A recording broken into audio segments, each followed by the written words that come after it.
By a show of hands, who here has ever thought about whether we're alone in the universe or not? Yeah, most people have thought about this at one point or another. The awesome thing about my research is I get to think about this all the time. When I think about this, I want to take a step back and think about, how big and expansive the universe is.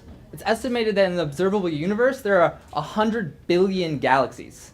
And if most of those galaxies are the same size as the Milky Way, which we think a lot of them are, they will all have over 100 billion stars. When you try to wrap your head around these numbers, it's kind of hard to do. But basically, this gets me to the conclusion that there's very small chance that there is not life besides ours out there in the universe.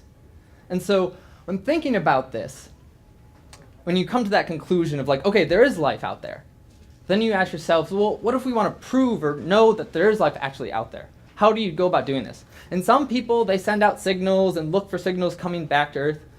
But to me, this is kind of looking for a needle in a haystack when there's 100 billion haystacks. The universe is so expansive and so spread out that it's just very unlikely to happen. And so what other ways can we do this? And so if you think about life and the way it formed, and if life is actually not something that's unique, but it's actually everywhere and it forms very easily, then we might be able to find life here in our solar system. So if we're going to look for life in our solar system, how do we want to do this? We want to think about the conditions that life needs to be able to survive. And so when we look here on Earth, we see water.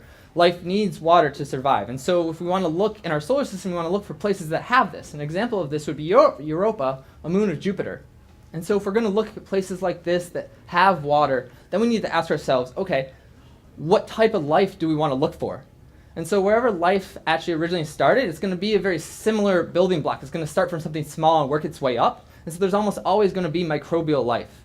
And so for us, we're thinking we want to look for smaller microbial life. And so if you want to look for microbial life, how are you going to detect it and determine whether it's actually alive or not? And so our group has developed what is known as a holographic microscope, shown in this diagram. And basically, this looks at a whole volume of a sample instead of just a single slide like most microscopes do. And so if we're going to be using this to go out and look for life, how are we going to do that? And so I right now am about to go on an internship to NASA and develop a compartment for a submersible shown here that puts this microscope in there. And so then we're going to be able to take this submersible out into the Arctic and other places, into the ocean, and go deep down underneath the ice sheet looking for life.